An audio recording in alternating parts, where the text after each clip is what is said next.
শুরু করেছিলাম পুরো লকডাউনের শুরু, একদম লকডাউনের 24 তারিখ থেকে ফার্স্ট লকডাউন হয়েছিল।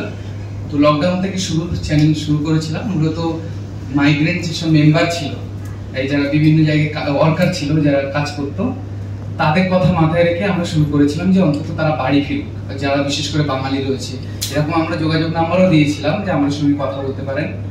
অনেককেও আমরা বাড়ি ফিরিয়েওছি, আমাদের চ্যানেলের মাধ্যমে অনেক কথা বলেছে আমাদের চ্যানেলের মাধ্যমে। তো মূলত সেই থেকে জার্নি। তখন সাংবাদিকতার কিছু জানতাম না। পরবর্তীতে তখন আমি ইসলামিক স্টাডিজ নিয়ে আলিয়া বিশ্ববিদ্যালয়ে পড়াশোনা করছি। তো এমন অবস্থায় সাংবাদিকতার কিছুই জানতাম না, শুরু করেছিলাম ফেসবুকের মাধ্যমে। সেই সময় ভালো একটা ফলোয়ার্স আমাদের তৈরি হয়েছিল। পরবর্তীতে আমরা এই সাংবাদিকতা জগতে আসার জন্য যে আমাদের যারা ডিজিটাল মিডিয়াতে আছে বা একটা চ্যানেল খুলে দিয়ে সে চালাচ্ছে, কিন্তু এই তার যে একটা সার্টিফিকেট দরকার বা ডিগ্রি দরকার বা সেখানে কিছু জানার জন্য একটা দরকার। তারপরে পরবর্তীতে আমি ভাবনা চিন্তা করি, আলিয়াতেই আমার স্যার রয়েছেন, স্যারের পরামর্শ নিয়েছিলাম ভর্তি হওয়ার আগে। তো আমি আলিয়া বিশ্ববিদ্যালয় থেকে মাস্টার্স কমপ্লিট করেছি journalism and mass communication department থেকে। বর্তমান সেটাই রয়েছে।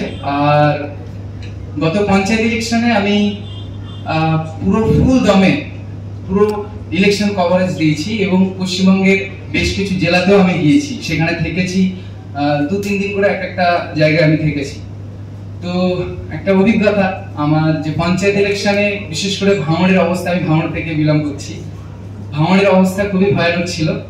সেই পঞ্চায়েত ইলেকশনে আমি প্রথম যারা প্রার্থী দিতে পারেনি, আপনারা জানেন যে প্রচুর পঞ্চায়েত ইলেকশন যারা নমিনেশন ফাইল করেছিল কিন্তু পরে উইথড্র করতে হয়েছিল বা তাদের বাতিল করা হয়েছিল, তা নিয়ে আমি টোটাল নিউজ করেছিলাম। তো আমার সেই সময় ইউটিউবে কোনো মনিটাইজেশন হয়নি, দীর্ঘ প্রায় 3 বছরের কাছাকাছি কাজ করেও মনিটাইজেশন অন করতে পারেনি ইউটিউবে। অনেক ভিডিও ছেড়েছিলাম, একটা সময় প্রায় কাছাকাছি গিয়েছিল কিন্তু সেই ওয়াচ টাইম উঠে গেছিল। তো খুবই দুর্ভাগ্যজনক ছিল আমার কাছে। ফেসবুকে মনিটাইজেশন হয়ে গেছিল। তো তারপরে পঞ্চায়েত ইলেকশনে একটা নিউজ, যে নিউজটা আমি ভাঙড়ের কোথায় কারা প্রার্থী হচ্ছে, আমি ডাইরেক্ট লাইভ দিয়েছিলাম ফেসবুকে কলকাতার ইকো পার্কের কাছে দাঁড়িয়ে। তো দীর্ঘ প্রায় 40 মিনিটের উপরে ভিডিওটা ছিল। তো এত ভিউ হবে আমি জানি না, এবং ওই একটা ভিডিও আমার মনিটাইজেশন অন করে ওয়াচ টাইম এত বাড়িয়ে দিয়েছে যে যদি 2টো চ্যানেল 3টে চ্যানেল থাকতো তো ওয়াচ টাইমে তারা ফুল হয়ে মনিটাইজেশন হয়ে যেত। ওই একটাই খবর, 3 বছর আমি খবর করে পাইনি।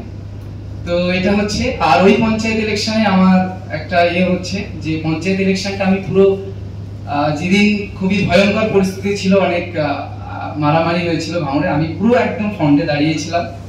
এমন একটা জায়গায় দাঁড়িয়েছিলাম, মৃত্যু কাছাকাছি ছিলাম, কিন্তু খুবই সিকিউর ছিলাম যে এখানে আমার লাগবে না কোনো গুলি বা কিছু, এরকম একটা জায়গায়। তো সাংবাদিকতা জগতে এসে আমার অনেক এক্সপিরিয়েন্স হয়েছে যে মানে ওই জায়গায় দাঁড়িয়েও যে নিজেকে দাঁড় করিয়ে রাখা অনেক কষ্টের ব্যাপার ছিল। অনেক সাংবাদিক পালিয়েছিল, ভাঙড় ছেড়ে পালিয়েছিল, বাইরে ছিল, কিন্তু আমি পুরো একদম দাঁড়িয়েছিলাম 2 দলের মাঝখানে। একটা বাড়িতে বলাও ছিল, তারা বলেছিল যদি তোমার অসুবিধা হয় আমার বাড়িতে প্রাচীর ছিল, প্রাচীর ডিঙিয়ে আমার বাড়িতে চলে আসবে, তার সঙ্গে বলেও রেখেছিলাম।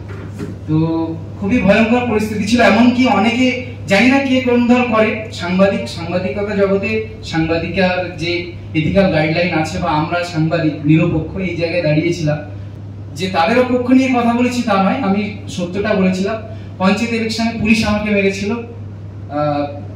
পুলিশ আমাকে এই হাতে মেরেছিল, আমার পুরো হাত আঙুল পর্যন্ত পুরো রক্ত জমেছিল অনেকদিন ধরে।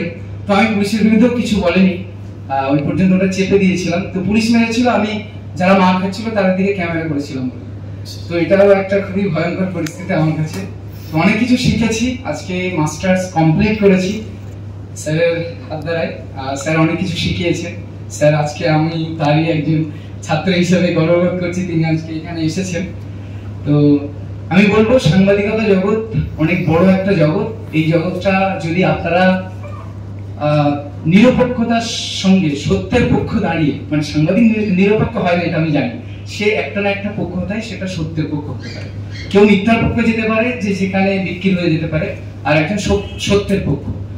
তো সত্যের পক্ষে দাঁড়িয়ে যদি নিজেকে দাঁড় করানো যায়, অনেক বড় একটা জায়গা। এখান থেকে আমি আজ মুসলমান হিসাবে মনে করি এখান থেকে জান্নাত পাওয়াটা অনেক সহজ। যেমন ভাবে জান্নাতে না যাওয়াটা অনেক কঠিন হয়ে যায়, তেমন ভাবে জান্নাতে যাওয়াটা অনেক সহজ। তো আমি এটাকে মাথায় রেখে সকলকে এগিয়ে যেতে বলবো। এবং আমার সাথে অনেক সিনিয়র রয়েছে, আমি বিবেন বাংলা ওনাকে অনেকদিন থেকে চিনি এবং ফলো করি, আমি সাবস্ক্রাইব করি। তো সকলকে ধন্যবাদ জানিয়ে আসসালামু আলাইকুম।